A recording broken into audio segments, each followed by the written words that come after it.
Bonjour YouTube. Ça va? Vive les Bretons, les gentils Bretons, hein, parce que il y a des Bretons là qui sont pas très gentils avec moi à cause de ma couleur de peau. Allez, ça y est, la vidéo est lancée. Bonjour à tous et bienvenue pour cette nouvelle vidéo. Je suis ravi de vous retrouver pour l'unboxing d'un Biclou. Alors c'est la première fois que déjà c'est une grande découverte de la marque. J'ai vu quelques reviews, surtout américaines. Je crois que j'ai la version qui n'a pas l'accélérateur pour se conformer à la réglementation de plus en plus restrictive, la réglementation européenne, les joies de l'Europe. Je m'appelle Marc et vous êtes sur la chaîne de Marc Électrique. N'hésite pas à t'abonner si jamais le contenu te plaît. On démarre tout de suite par l'unboxing. Ensuite, je te fais la présentation des specs. Test en conditions réelles, et là, on déconne pas. Test en conditions réelles, je fais au moins 100 km sur une semaine pour être sûr d'avoir un bon retour d'utilisateur. Et ensuite, on finit par la conclusion pour savoir si ce Biclou est fait pour toi ou non. Le lien du vélo sera dans la description. C'est parti. Du coup, dans le carton, dans le deuxième carton, vous trouvez des outils. Alors la clé, elle est plutôt bien. Multitools, ça c'est plutôt pas mal. Cette clé là, elle sert strictement à rien. Un cadenas, pédale, le manuel qui est énorme. Le chargeur, 54.6 parce que c'est une batterie de 48 volts qui va charger à 2 ampères. Regardez la protection, c'est incroyable. C'est ultra protégé. Donc voilà ce que ça donne une fois que vous avez tout déballé. Il faut monter ensuite le phare, les garde-boue, les pédales et vous êtes bon. Regardez-moi ces garde-boue type moto, vraiment top, à l'avant comme à l'arrière. Mais ce que je voulais vous montrer, c'était surtout ça, regardez. Ça en fait, je cherchais, donc parce que vous savez que maintenant les étiquettes sont obligatoires, et je cherchais notamment l'étiquette EPAC 250 watts pour l'homologation. Et en fait, vous avez trois trucs. Ici, vous avez un warning qu'ils ont mis en 2 fois d'ailleurs, où ils disent attention, bien serrer toutes les parties.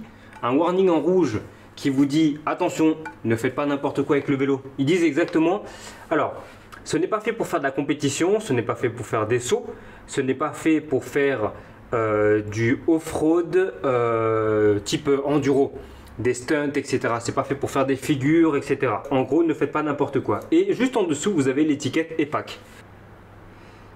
C'est écrit en tout petit, mais au moins, on l'a. Au moins, on l'a. Et ça, faut le mettre en valeur.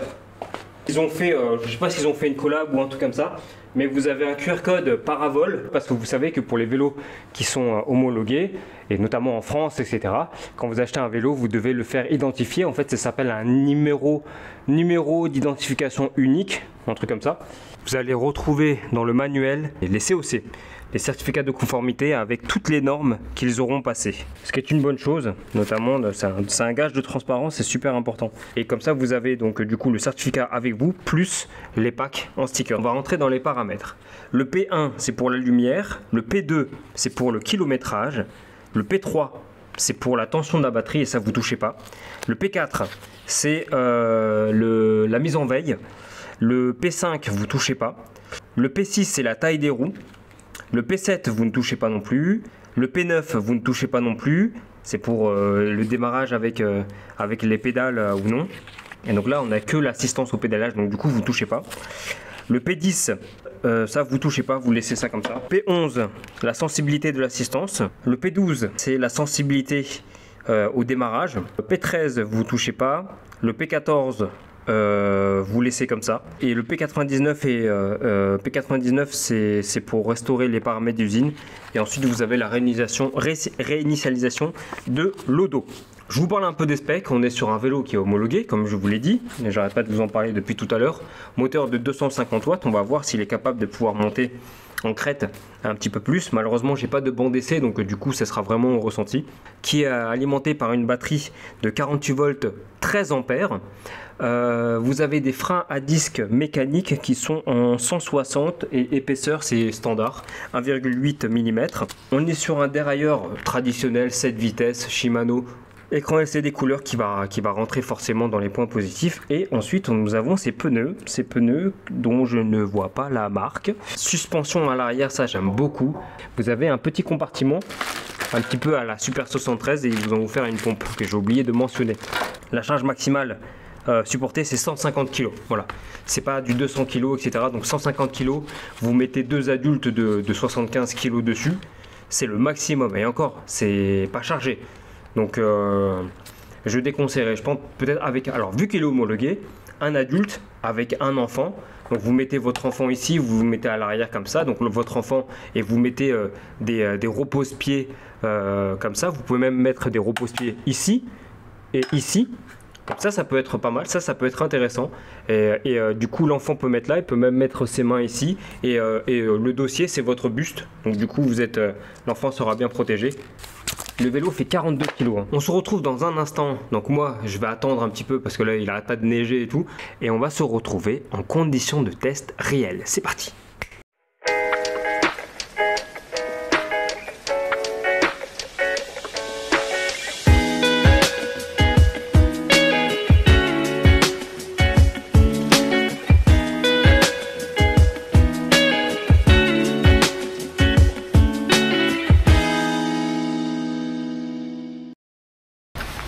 Test de nuit sous la neige.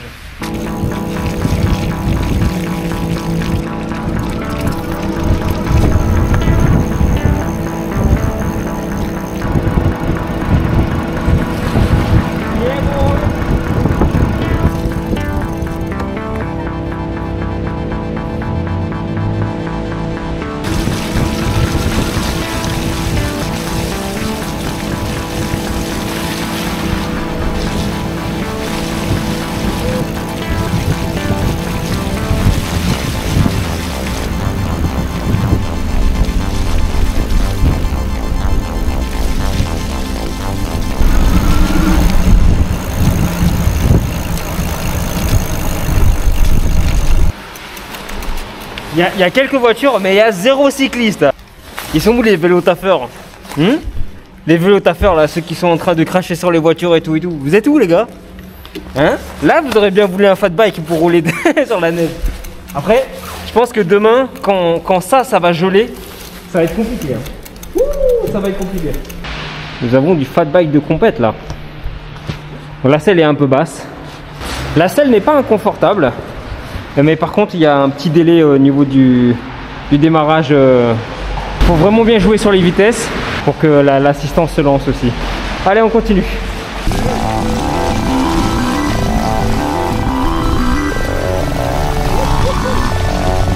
Je vous mets sur le côté, vous allez admirer en même temps. Tac. Le phare est efficace. Le phare, les lumières, c'est nickel.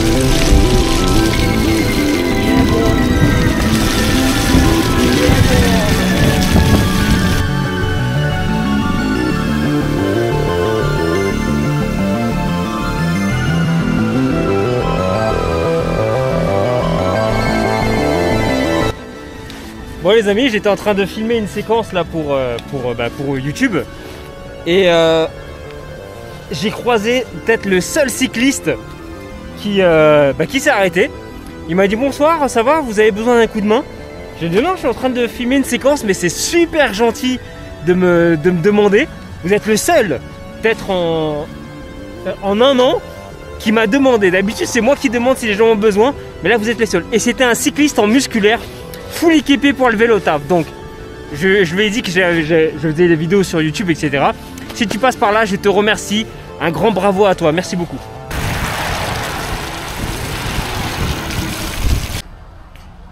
Bon, par contre, je peux vous dire, le phare arrière est vraiment pas mal. Il est extrêmement lumineux, très efficace, très efficace. Le phare avant également. Donc ça, c'est vraiment un bon point pour lui. Un des points positifs que je peux lui trouver, c'est ce petit panier là. C'est pratique pour mettre 2-3 choses. Une petite boisson, 2-3 sucreries, des trucs. Ça aurait été bien d'avoir un panier fermé, vous savez, qu'on peut déplier. Ça, je pense que ça peut se faire. Les garde-boue et le vélo sont top, mais je vous laisse juger de la protection. Retour de projection vers l'avant, nettoyage complet ici, on descend tout complètement. Donc c'est, alors du coup ce qu'il faut que je fasse c'est fermer là parce que là en fait ils l'ont monté ici et du coup il faut que je le ferme, mais d'ailleurs ça risque d'abîmer l'étiquette EPAC qui est censée être obligatoire. Et là là ça va en fait, mais peut-être celui-ci le remonter un petit peu. Mais sauf que c'est ici vraiment. C'est ici là, il faut que je protège parce qu'il y a des retours sur la batterie.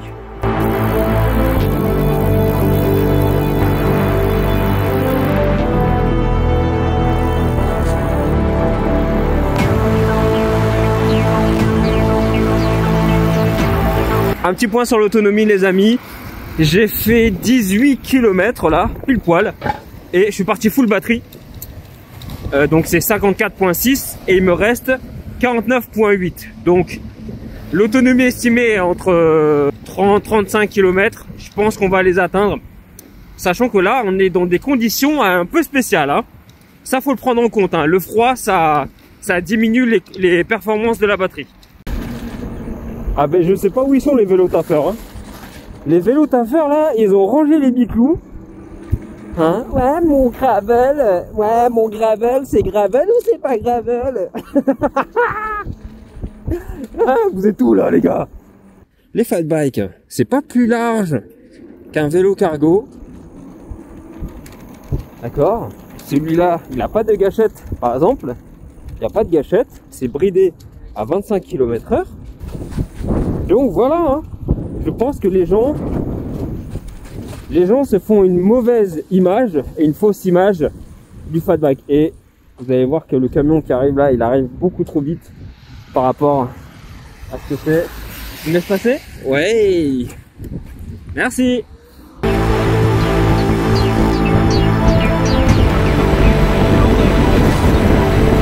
En 41.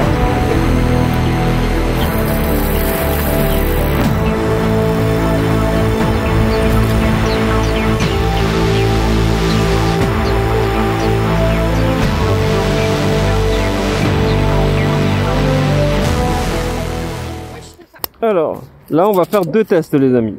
Premier test, vous voyez, je suis en vitesse 2. Je vais mettre en mode 0. Je vais me mettre en mode 1. Et on va regarder combien de tours est-ce que je mets pour démarrer. Comme le vélo n'est pas fait, il n'est pas optimisé pour faire de la danseuse. Vous allez voir, c'est tout de suite plus embêtant. Allez, 1 tour. Ouais, c'est 1 tour et demi, hein. C'est un peu lent, hein, comme... Alors pourtant, je suis allé dans les paramètres et j'ai paramétré de manière à essayer d'avoir le plus de réactions possible. Je vais voir si c'est pas moi qui me trompe, hein. Donc je pars sur un dead stop. Dead stop, c'est-à-dire je fais un démarrage. Imaginons là, je suis à un feu, je fais un démarrage en montée, je suis en vitesse 2, j'ai pas d'accélérateur et je suis à cette hauteur de selle. 1 demi. Ouais, c'est ça, hein. Un demi. Bon. Deuxième test que nous faisons, c'est... Ah, l'autre test que nous faisons, c'est le test de montée. Alors là, le test de montée, il est un petit peu perturbé par... parce que là, c'est de la neige qui a gelé, hein, qui a glacé. Attendez, je vais attendre que les enfants passent. Tac. Je ne passe. Yeah. Et bah, les pneus ont une bonne tenue, hein, aussi. Vous avez vu, hein. Vous avez vu le test de nuit, vous avez vu le test sur neige, la pluie. Alors, hop. Regardez, là je monte à combien? 23. 24. Yeah, ouais, les personnes au milieu de la voie là. Bah alors,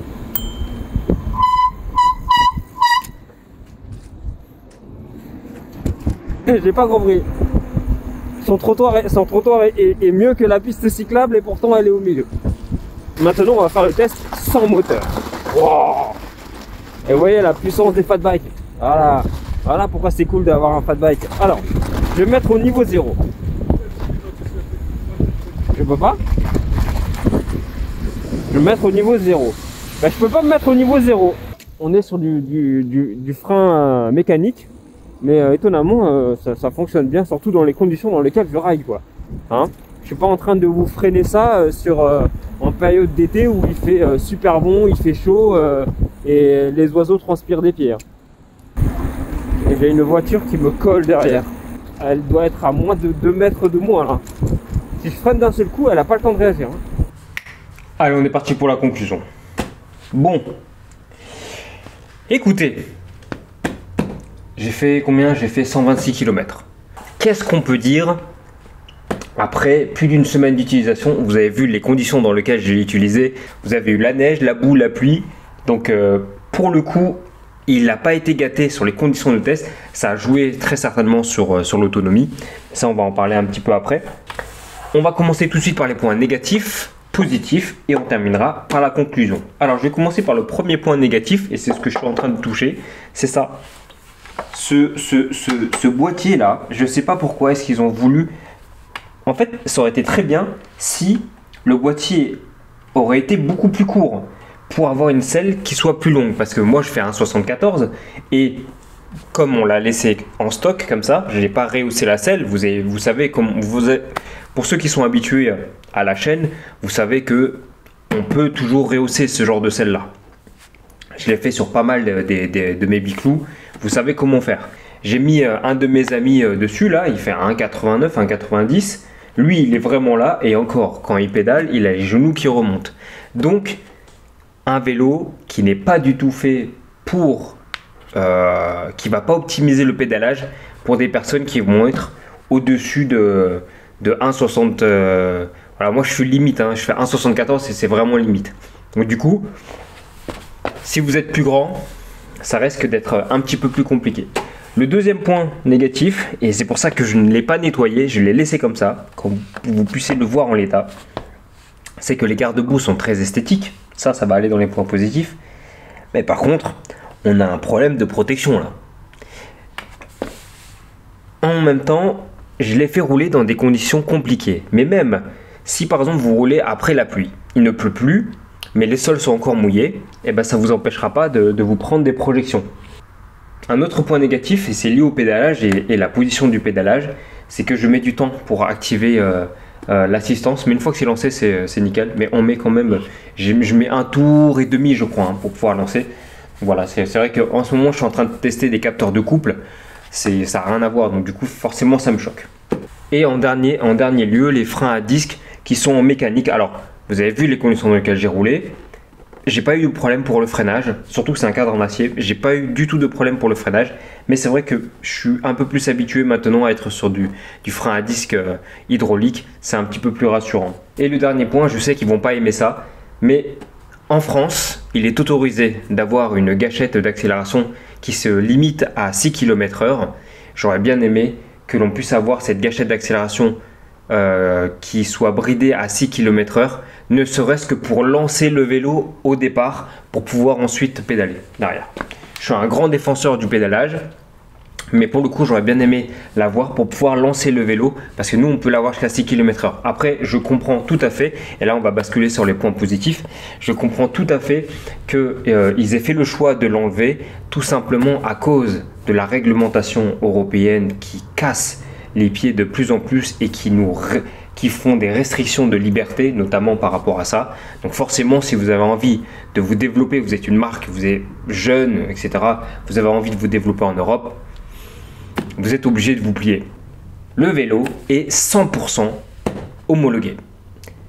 Vous avez le certificat, vous avez le stickers que j'ai mis ici, mais il est à l'avant, donc je l'ai mis aux deux endroits. Donc vous avez le certificat EN 1594-2017. Donc c'est la norme hein, avec le certificat de conformité, mais il faut que dans le certificat de conformité apparaisse cette norme-là qui a été passée, le stickers également. Vous avez l'inscription paravol si jamais vous voulez, parce que l'identification est obligatoire hein, contre le vol, et notamment lorsque vous allez demander les primes si vous y avez droit, ils vont vous demander ça aussi, il me semble. Donc du coup, vous pouvez directement le faire avec Paravol ou alors vous passez dans un organisme agréé, ça coûte 10 €, c'est rien du tout. J'aime beaucoup la forme du cadre, je trouve que ça fait vraiment petite moto à l'ancienne. Alors il est pas très haut, hein, mais ça fait petite moto à l'ancienne. Le cadre qui est extrêmement robuste et c'est pour ça que je dis c'est dommage qu'ils aient pas rallongé la selle parce qu'un cadre comme ça, ils auraient largement pu faire un vrai biplace pour 2 adultes, par exemple. Et ça aurait été un point positif. La selle, en plus, la selle qui est plutôt confortable, hein, mine de rien. Pour le coup, ils ont Ils ont fait un bon travail sur la selle. Je trouve qu'elle est assez confortable. Malheureusement, ça manque de hauteur, mais elle est assez confortable. Un autre point que j'aime beaucoup, ce sont ces lèche-roues. Alors malheureusement, c'est pas optimisé contre les éclaboussures, etc. Mais je trouve que ces lèche-roues sont super beaux. Et je trouve l'idée est vraiment intéressante d'avoir fait un biclou comme ça. Le panier central, j'aurais bien aimé qu'on puisse fermer le panier comme ça et ouvrir et fermer pour mieux protéger. Mais voilà, vous avez déjà vu ce que j'ai pu mettre dedans. Je peux mettre quelques boissons, quelques conneries et tout. Et également le display. Le display, non seulement qui a une prise USB, mais en plus de ça,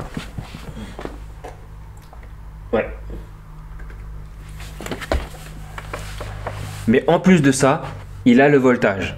Et vous savez très bien, les displays qui ont le voltage, c'est point positif directement. La batterie, c'est une 13 ampères. Moi, j'ai la version avec 13 ampères. Parce qu'en fait, ce vélo, il est arrivé dans différentes versions. Notamment une version avec les doubles lumières à l'avant, batterie 15 ampères. Et moi, je ne sais pas quelle version j'ai reçue. En tout cas, c'est la version 13 ampères avec le phare à l'avant où il y a marqué Evercross, mais il n'y a qu'une seule LED, il n'y a pas deux LED. Le fait que le vélo de base n'optimise pas bien le pédalage fait que l'autonomie en pâtit. Et donc du coup, un biclou comme ça, en 20 ampères, je pense qu'il aurait été mieux. Mais l'avantage, c'est que ça se change très vite. Et on peut même trouver un système pour mettre deux batteries. Voilà, j'ai plusieurs vidéos qui traitent là-dessus, comment est-ce qu'on peut faire ça avec un equalizer, etc. Pour qui irait ce biclou? Alors moi je ne suis pas la cible pour ce type de biclou. Ça pourrait correspondre parce que j'adore le style, mais il faut que je puisse optimiser le pédalage. Donc c'est-à-dire qu'il faudrait que je rehausse la selle, il faut que je trouve une solution pour pouvoir le faire. Je pense que c'est pas compliqué du tout. J'ai vu qu'il y a 6 vis là, vous mettez des manchons et vous rehaussez de 8 à 10 cm. Et là vous pouvez bien optimiser le pédalage et là il y aura aucun problème. Du coup, du fait de son homologation, il va convenir à tous ceux qui souhaitent l'utiliser en usage urbain. Il va aller pour ceux qui aiment bien faire des balades tranquilles. Voilà. Bon, on est en Ile-de-France, donc on n'a pas la mer, mais le long des canaux, sur les pistes cyclables, en ville, en usage urbain, en usage aussi récréatif, donc sur des petites balades de sentier, etc. Ça, il y aura aucun problème. Les pneus le prennent parfaitement, ça, il n'y aura aucun souci là-dessus. Donc voilà. Je remercie Evercross de m'avoir contacté pour me proposer leur petit modèle. J'ai vu qu'il y avait quelques reviews qui étaient sorties là-dessus. Donc j'étais vraiment curieux. Alors le vélo est lourd, Le vélo est lourd. L'avantage c'est qu'avec un vélo lourd comme ça, qui respire la solidité, l'avantage c'est que ça, vous pouvez le mettre sur un parking à moto avec une petite bâche. Ça passe tranquille. Il n'est pas facile à déplacer. C'était la fin de cette vidéo. J'espère qu'elle vous aura plu. Si c'est le cas, n'hésitez pas à me le faire savoir dans les commentaires et à me laisser un petit like. Ça soutient toujours la chaîne. Vous pouvez aller voir mon site internet où vous avez tous les équipements, etc. que j'utilise. Suivez-moi sur Instagram et sur Twitch pour les lives. Quant à moi, il ne me reste plus qu'à vous souhaiter de très bons rides. Prenez soin de vous. Faites du sport. Roulez prudemment. Casque, gants, rétroviseur obligatoire. Et puis toujours, levez les amis, toujours lever.